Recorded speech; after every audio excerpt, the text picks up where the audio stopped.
cari amici del canale Tao Power Life, oggi parliamo dei discorsi sull'amore di Saint Germain, o meglio utilizziamo questa playlist all'interno della quale vorrei prendere spunto dalle considerazioni di Saint Germain sull'io sono, sull'amore e le considerazioni, ma non solo, ma anche l'assistenza di Saint Germain, perché quando parlo all'interno della playlist di Saint Germain io comincio sempre chiedendo l'assistenza e la guida in tutto ciò che andrò a dire spontaneamente, tutto ciò che uscirà dalle mie labbra. Le considerazioni in particolare che voglio fare all'interno di questa playlist oggi riguardano questo titolo, la funzione sacra dell'ego.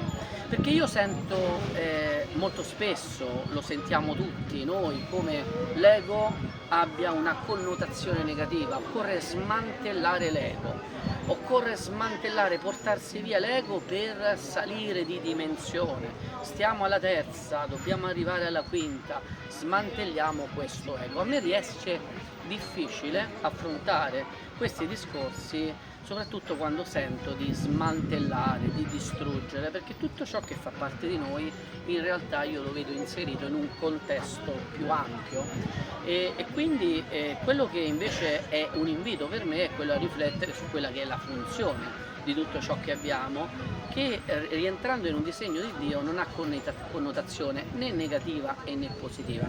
E in questo senso vorrei quindi invitare alla riflessione sull'ego, all'interno del quale io invece vedo una funzione sacra e la ricollego a quello che è l'io sono. Potremmo dire l'io sono di Saint Germain, ecco perché si trova qui in questo video. E dall'io sono, quindi dall'energia indistinta, dalla sorgente di cui parla Saint Germain, all'esperienza della terra. Perché noi stando all'io sono, quando diciamo io sono, noi non abbiamo attributi, noi siamo il caos informe creativo, quello che c'era all'inizio, quello che proviamo a volte a ricordare attraverso la nostra vita, di quella sorgente unica in cui tutti noi, piccole gocce nell'oceano, formavamo un'unità indistinta, ma noi come scintille di quell'io sono, quindi come scintille di Dio, siamo stati chiamati da Dio nel suo immenso amore a staccarci, tante scintille che si staccano, tante gocce, dall'1 arriva il 2, esemplificazione già vista nel concetto di fiamme gemelle, dal 2 si va oltre ai 10.000 esseri, un po' tutti noi quanti siamo sulla terra. Per fare che cosa? Perché c'è questa scissione? Perché nell'immenso amore di Dio, dell'universo, noi ci siamo staccati dalla sorgente, ma l'unico modo per discendere sulla terra e sulla materia densa e quindi era quello di dotarci di una nostra individualità e quindi un nostro anche libero arbitrio, scintille di Dio discese dalla sorgente sulla terra per sperimentare la densità, per sperimentare ciò che all'interno della sorgente non è percepibile, dove è tutto amore non si percepisce ciò che è distinto dall'amore, dove tutta luce non si riesce a percepire ciò che è ombra. Noi lo vedevamo anche ieri, facevo un piccolo video sull'alternanza dello yin e dello yang. Percepiamo lo yin, che può essere la notte rispetto al giorno, nel momento in cui la luce si abbassa progressivamente fino a diventare notte e quindi vediamo il passaggio dall'alba alla massima luce alla luce che si riduce, tramonto, quindi notte. Nella dualità degli opposti non riusciamo a vedere. E quindi ci serviva lo strumento, il veicolo per portare il cielo sulla terra, il veicolo per arrivare dalla sorgente alla terra e fare esperienza. Questo è il veicolo, ecco perché il titolo vuole stimolare la riflessione. La funzione sacra dell'ego è proprio l'ego. Ma che cos'è l'ego? L'ego la possiamo, se noi siamo degli astronauti discesi dal cielo, ad esempio, e a noi serve per poter affrontare quindi una materia diversa da quella di nostra provenienza, una tuta spaziale. Ecco, vediamo il nostro ego come la tuta spaziale, cioè la tuta che ci permette dalle stelle, dal sole, da dove proveniamo, di arrivare sulla terra e fare esperienza. Quindi l'ego è importante perché è il veicolo, è lo strumento, è la tuta che, se indossata, ci permette di andare sulla Terra e fare esperienza nella dualità.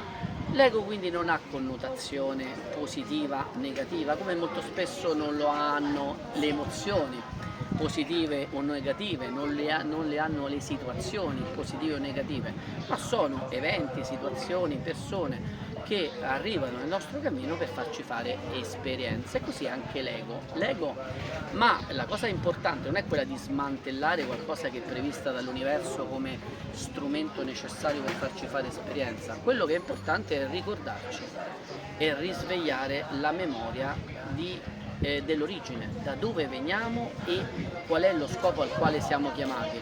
Quello che è importante è capire che l'ego è una tuta, è la tuta attraverso la quale la nostra anima si veste e quindi diventa individuo con libero arbitrio, chiamato a scegliere di volta in volta il percorso all'interno di uno spazio, lo spazio delle varianti, dove abbiamo già tutte le linee alternative di realtà. Ricordiamo che la realtà non si modifica, la realtà si sceglie, tutte le linee alternative esistono già nello stesso momento e noi scegliamo con libero arbitrio dove mettere la nostra attenzione. E dove mettiamo la nostra attenzione, dove la vediamo? La vediamo riflessa nella realtà circostante a noi, cioè quello che noi abbiamo assunto di essere, la scelta che noi abbiamo fatto all'interno della realtà, la vediamo rispecchiata nelle persone, in ciò che attiriamo, negli eventi, nella realtà intorno a noi. Ma oltre la realtà ci sono le infinite possibilità. Quindi siamo anime, siamo scintilla di Dio, disceso dal cielo sulla terra, portiamo il cielo sulla terra, come attraverso la nostra bella tuta spaziale che è l'ego. La cosa che dobbiamo, e poi abbiamo un libero arbitrio, quindi un diritto di scelta tra le infinite possibilità. Quali sono? Quelle che desideriamo. La cosa che dobbiamo però tener conto, la cosa di cui non dobbiamo scordarci, è che è una tuta, l'ego è una tuta. L'ego non è l'astronauta, c'è l'astronauta, io sono, e c'è la tuta. Ecco, forse la piena identificazione con la tuta può in qualche modo compromettere che cosa? La comprensione del viaggio che stiamo facendo. Quindi quello che possiamo fare non è quello di smantellare, demonizzare o dare una connotazione negativa all'ego, ma soltanto quello di andare a distinguere bene l'ego, cioè la tuta, da quello che noi siamo, l'astronauta, da quello che è l'anima e qual è lo scopo per il quale noi siamo sulla Terra. Io spero che queste considerazioni possano contribuire veramente a darci il senso di quello che stiamo facendo, ma soprattutto ci possano stimolare un risveglio dentro di noi e soprattutto la comprensione della ragione del cuore, quella che guida ogni nostra scelta all'interno, lo dico, delle infinite possibilità già esistenti che noi possiamo scegliere. Come? Assumendo quella scelta nella nostra vita. Noi ci vediamo al prossimo video con Tao Power Life. Grazie.